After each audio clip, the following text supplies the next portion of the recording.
been one of the greatest games I've ever seen in NBA playoff history. I have nothing to say anything like that. The San Antonio Spurs came into Madison Square Garden and literally started and punched the Knicks in the throat from start of this game, and it looked like the Spurs were in control.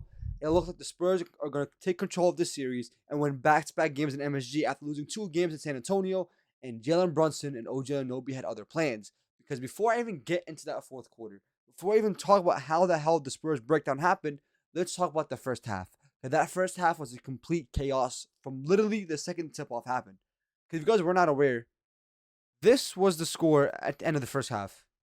76-49. 27-point lead. You heard me right.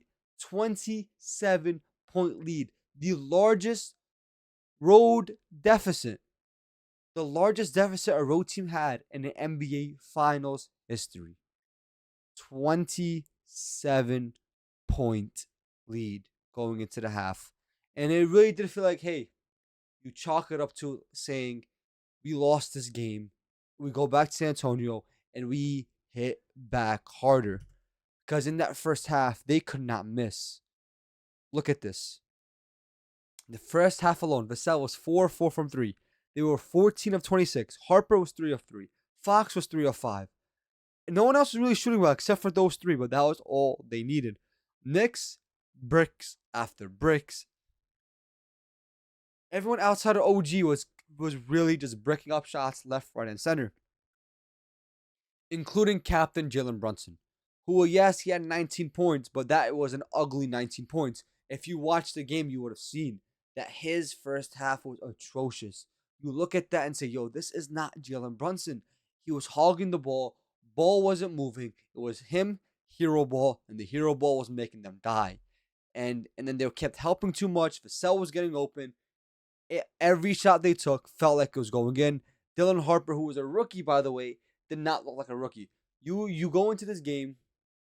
You go into this game thinking that, hey, we can take a 3-1 lead, and you end up by halftime thinking, damn, we're going back to San Antonio down tied 2-2. But let me tell you who had other plans. Because in the third quarter, they started chipping away at the lead slowly, and then you started to realize, maybe they can do this. Because in that third quarter, OG Anunoby was 3 of 3 from 3. You go, wait a minute, OG's hitting his shots. Brunson had an efficient 8 points. Cat still feels not existent in this game, but we can do this. And then they outscored the Spurs 26-14 in 26-14 in that fourth quarter, in that third quarter, to give them a 15-point, to make them down only by 15. You start scratching your heads going, down by 15 going into the fourth. We've came back by more before. We can really win this game at home and kind of change the tide of the series. And that's exactly what happened. Because in that fourth quarter, it was just chaos. Because to even start the fourth quarter, something clicked in the Spurs' mind that felt like, hey, Wemby is 7'5". What are we doing? Why are we just settling? And they kept throwing the ball into the paint, throwing the ball into the paint, and it was working. They kept scoring. They kept getting either fouls. It felt like they were playing a lot of pressure to the rim. That even 9.5 minutes left, the Spurs went back up by 20. And it felt like, yo, it's kind of cooked, right? It's cooked. We tried. Hey, it is what it is. And the Spurs went completely away from that in the fourth quarter. To start the fourth, it was Wemby ball, and then it kept going less and less. We kept seeing less and less Wemby with the ball in his hands, especially when it came down to near the paint area. This shot right here, I really think was the turning point in this game, where Wemby helps too much, and you leave OG wide open for a 3 to cut the lead down to 4. And they call a timeout, and out of this timeout, you go to a Vassell pull-up. No, it was a Fox 3. And then you're like, oh, Fox punched back. Fox is hitting his jumpers with 4 minutes left. Maybe this comeback won't happen. Maybe De'Aaron Fox has proven to us why he was paid all that money. Maybe De'Aaron Fox has proven to us why he was paid all that money all along. Why, they're paying him $50-something million a year for the next couple of years. Why that was worth it. And these are the reasons. These are the moments. These are the moments that make you really feel like, this is why they bought on De'Aaron Fox. This is why this happens. And then you get possessions where it's like De'Aaron also cost him that game later on the stretch.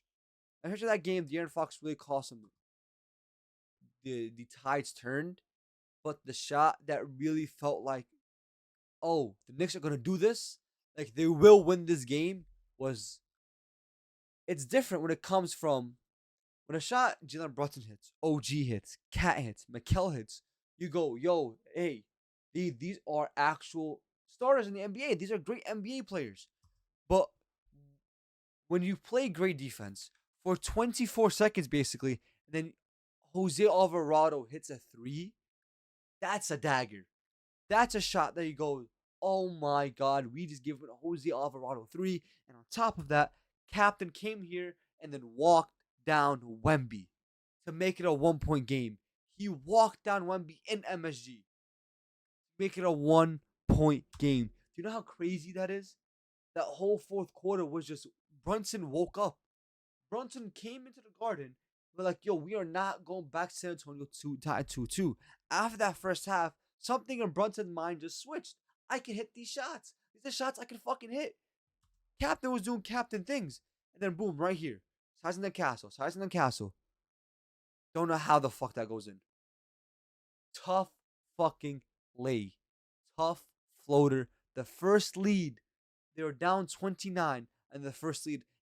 And then right here, I'm thinking to myself, yo, Fox is about to ice this game like he did in game 2. Like he did in game 3. Fox is about to ice this game. He gets OG in Island. OG contested it. And then Josh Hart fouls Stephon Castle. What they didn't show here was that Josh Hart missed an open layup just a couple, like 30 seconds prior. And Wemby missed 2 free throws. We got everything we needed there. A Josh Hart missed layup. Wide open, he missed it. And then Wemby misses 2 free throws. And then Hart fouls again. Then Castle makes both of these free throws. And if you didn't, then fucking send him out of Jalen Brunson. Like that was insane. And then boom, right here. This is it right here where I think De'Aaron Fox sold the fucking game. This is why De'Aaron Fox, you had him beat, right? Right here, you dribble it out. There's no other excuse. You dribble this ball out. There's no way in your mind you go to yourself, I am taking this layup. You have all the space. You're up by 1. You have a timeout, and you're in the bonus. You're getting 2 points either way. Whereas if you dribble the ball out, run to this corner, you're forcing OZ, and then you're forcing them to chase you to that corner. And kill him more time, and you can hit both free throws. You're De'Aaron Fox, but no, you decide, I'm going to go up on this layup on OG and miss it. He probably even got blocked here. I'm actually really curious. Did he get blocked here? I think, yeah, it looks like he got blocked. He got his shit pinned. And now I think they call a timeout here. That might have been a backcourt. I'm still on the fence on that one. I don't know if that was a backcourt or not. That was very, very fucking close. But then again, right here, De'Aaron Fox fucks up again. Watch OG here. He goes to double. No one picks up on OG. And the game-winning layup. Game-winning putback down 29 in Addison Square Garden. In MSG. Do you know the stakes of that putback? Fucking insanity.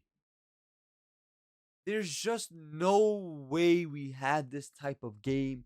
This has been an amazing series. I'm so sad it's gonna end, man. I want the Knicks to win, but not this soon. I am enjoying this series. We are spoiled as an NBA fan base. Y'all don't understand. This has been 4 great games, and I think this was just a terrible fucking play. I don't know what the hell Mitch Johnson's cooking up here, but that was just terrible. Why are we running a lob? First of all, I think Cat even tipped that. Did Cat tip that? I never caught that in real time. Did Cat tip that? I don't know. He might have. But that was just an awful pass no matter what. Didn't even get the fucking shot up. The Knicks take game 4. Up in the series 3-1. And before you guys say 3-1 comebacks have happened before, I don't see LeBron on the other side. This series is over. And whether or not San Antonio takes game 5, the series is over. No matter what, it's over in 5, it's over in 6. The New York Knicks will be champions. It's a matter of time when. I don't see LeBron. The Spurs have not shown me that they can close out games in clutch scenarios. Time after time, again, the biggest weakness of the San Antonio Spurs has been the clutch. And that is why they bought De'Aaron Fox. The so-called clutch player of the year 3 years ago has not been clutch at all. He had that one shot in game three, has been basically non existent his entire fucking series. And I am now on the board of De'Aaron Fox. Your time in San Antonio is up 100%. There's no way that they decide to lock you in for the next couple of years. They have already.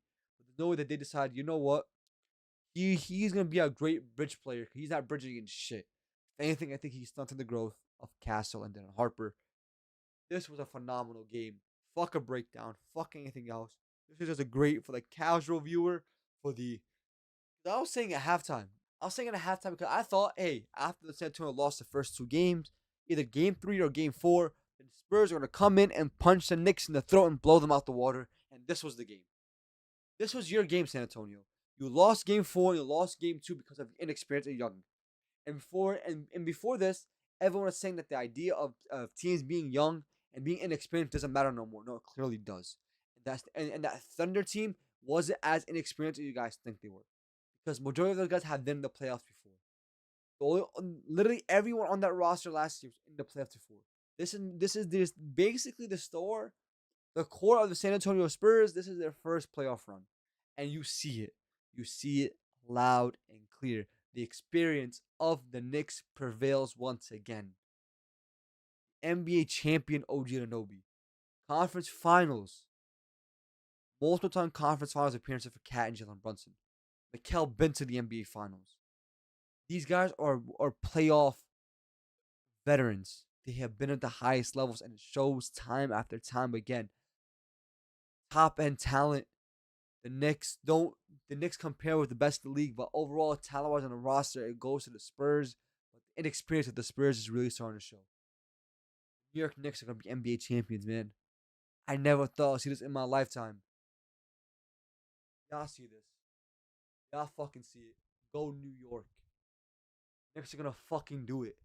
The Knicks are gonna be NBA champions. That's something I can't fathom. But always, go hard on them dudes. Salute.